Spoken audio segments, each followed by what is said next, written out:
Well, hey, Gundam Maniacs, welcome to another episode of Gundam Explained.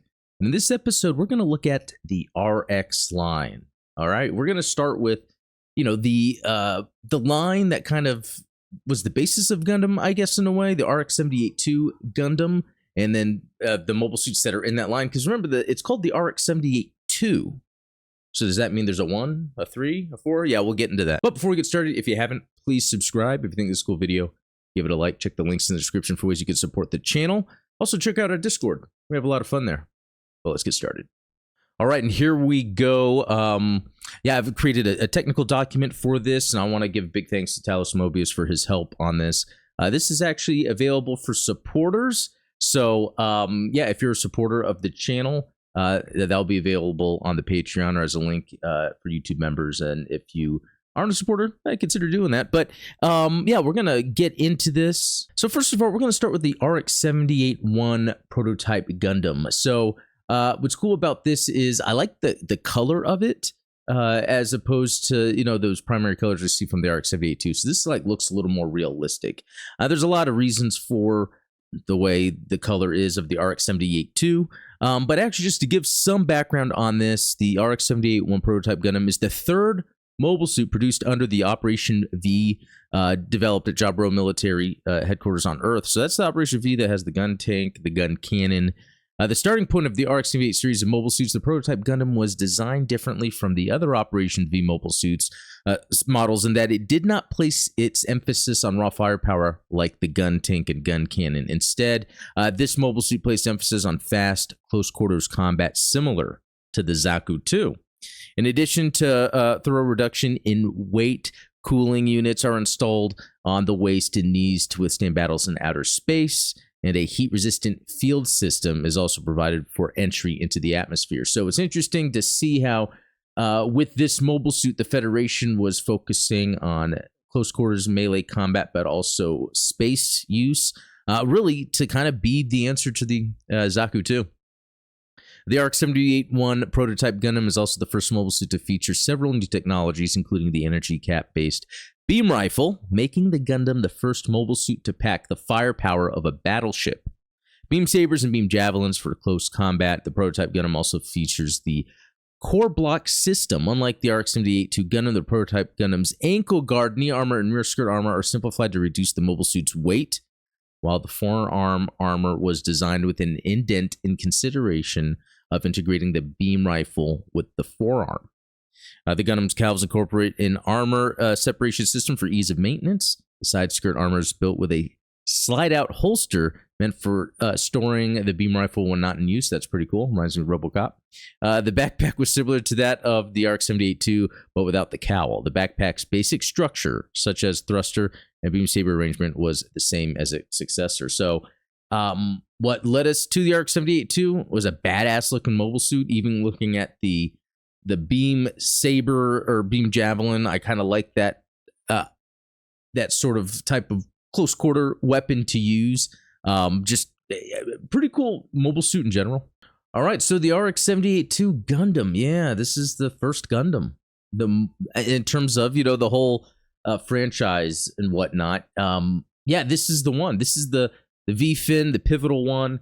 But in universe, the Gundam was incredibly advanced for its time, built from lightweight Luna titanium alloy. Its frame was both lighter than that of Zeon's mass-produced mobile suits and much sturdier, able to shrug off a Zaku 2's machine gun fire with little to no damage. Its offensive power was above and beyond that of the Zaku's. The Gundam would engage in most battles with its beam rifle, making it the first mobile suit to have firepower equivalent to a battleship's beam cannons. In addition, it made use of 2 beam sabers, blades of extremely hot plasma, which could cut through any metal with ease. Those beam sabers could be extended into a spear like a beam javelin, which could be used to stab into an enemy from longer distance. So it's cool just really seeing that RX-78-1 we saw from previous as the 2 with not too much else going for it, just refined, some little changes there. Because remember, this has to do with being an experimental line of mobile suits, and it just so happened that Amuro Ray got a hold of the second variant, the RX-78-2, which is the basis of the main story. Also, the Gundam also used more conventional weaponry. It could launch rockets with a hyper bazooka, the Federation's answer to the bazookas used by Zeon Zaku's. In addition, its head was outfitted with a pair of small Vulcan guns as a way of attacking light armored aircraft and vehicles without wasting ammo or energy from its more powerful armaments. It also made use of very unconventional close-range weapons known as the Gundam Hammer, a large weapon similar to a flail, which could be swung at enemies to deal crushing damage. So that's a very interesting style weapon for a giant mech to have. I always thought it was a little ridiculous. Over time, I kind of go to like the idea. And as we see it in like video games as it's being used, it's very powerful. I mean, because it is physical kinetic energy that you're getting hit with. And with the spikes on it, that's going to do damage to armor where sometimes maybe beams can be deflected. All right, moving on to the RX-78-3 G-3 Gundam. This is a very popular one due to it just looking like a Gundam, but a really nice color scheme to it. It's a pretty badass mobile suit to use in GBO2. The G3 was a test bed for the magnet coating technology later applied to Amuro Ray's RX-78-2 Gundam and future RX-78 series units.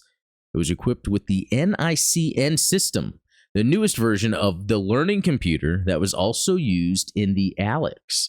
In addition, the laser accelerator for its thermonuclear reactor was also replaced with a new one, which gave the G3 twice the maneuverability of the RX-78-2. Visually, the G3 is very similar to the Gundam except for its gray and light purple paint scheme intended to lower visibility. So, lowering visibility with the paint. Also, it looks like that it has a new thermonuclear reactor, learning computer. That's some pretty substantial upgrades for the RX line. All right, next we got the RX-78-4, Unit 4 and Unit 5. These are cool. They're featured in the Encounters in Space video game. It's really cool, the fact that it's like they're like twin units. So the RX-78-4, more commonly referred to as GO4, was more advanced in many ways than its more famous predecessor. The Federation decided to convert the Gundam Units 4 and 5, which were already in development, into space combat versions for use as a main forces in the invasion of Solomon, Baoku, and the Zeon itself.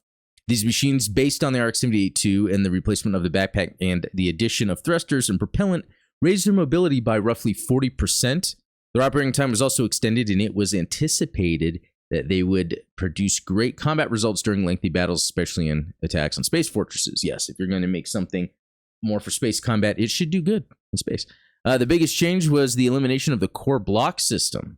The space freed up was used for cooling systems, thus increasing the generator output, enabling the use of more powerful beam weapons. You know, that makes sense. You're not on ground in the atmosphere on Earth, which the previous RXs were made for, so that it could adapt to that if needed. The pilot could, get out in the core fighter. So it's cool that they were able to use that extra space to just make it even more powerful. As a result, the armament was upgraded to include a hyper beam rifle, and one beam gun was installed in each forearm.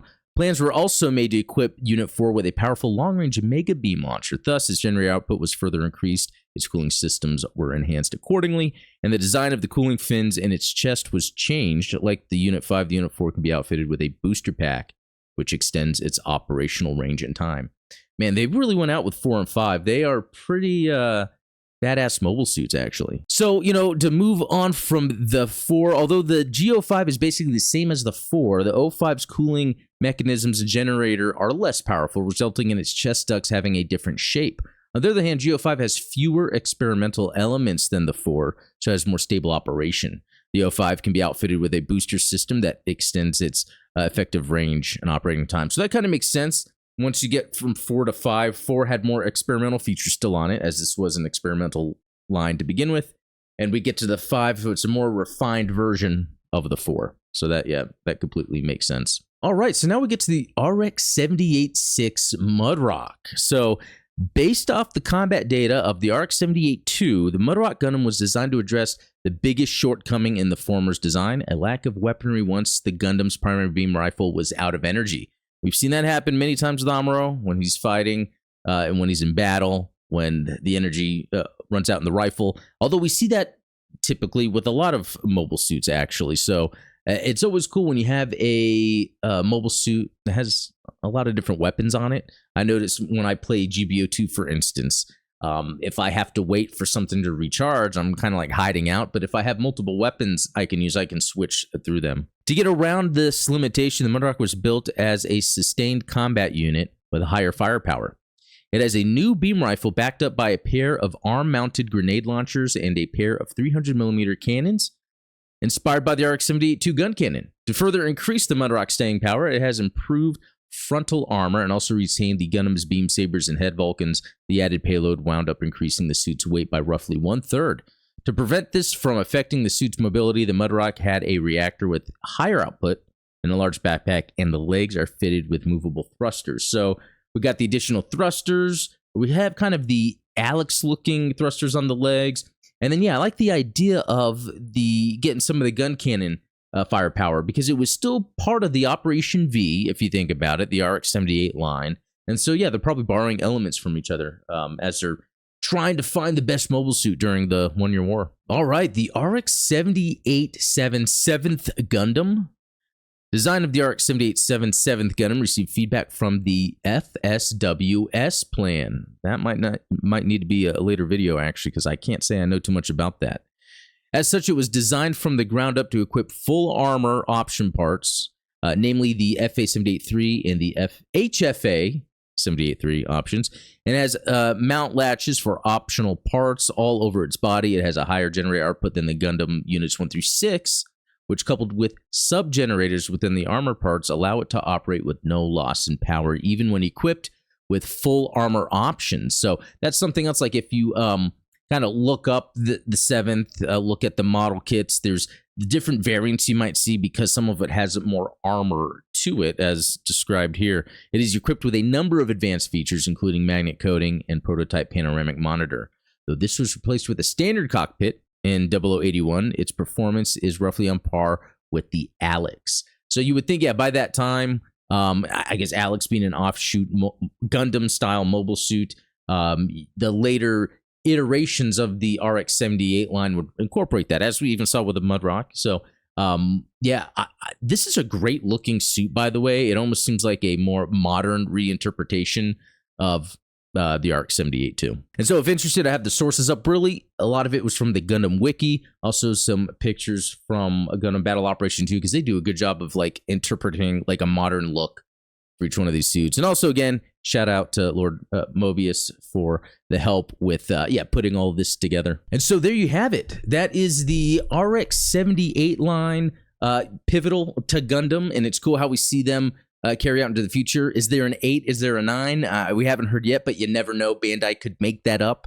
Why not? And yeah, I mean, it's just a good classic mobile suit to build upon. But which one is your favorite? I mean, I want to say by default the RX-78-2, but I feel like that's kind of cheating. So I'd almost say the 7th, just because it looks different enough from the RX-78-2, but it's still the same as, like I was saying earlier, like a modern interpretation. It just the kind of the scale of all the parts to it and everything, the way it looks, it just looks awesome. But Mudrock looks cool too. I like the cannons, so that's awesome. But anyway, guys, thanks for watching. Let me know what you think below in the comments. Please subscribe if you haven't. And join our Discord. Again, we have a lot of fun there. We have a lore section where we talk about lore like this. So anyway, guys, we'll talk later.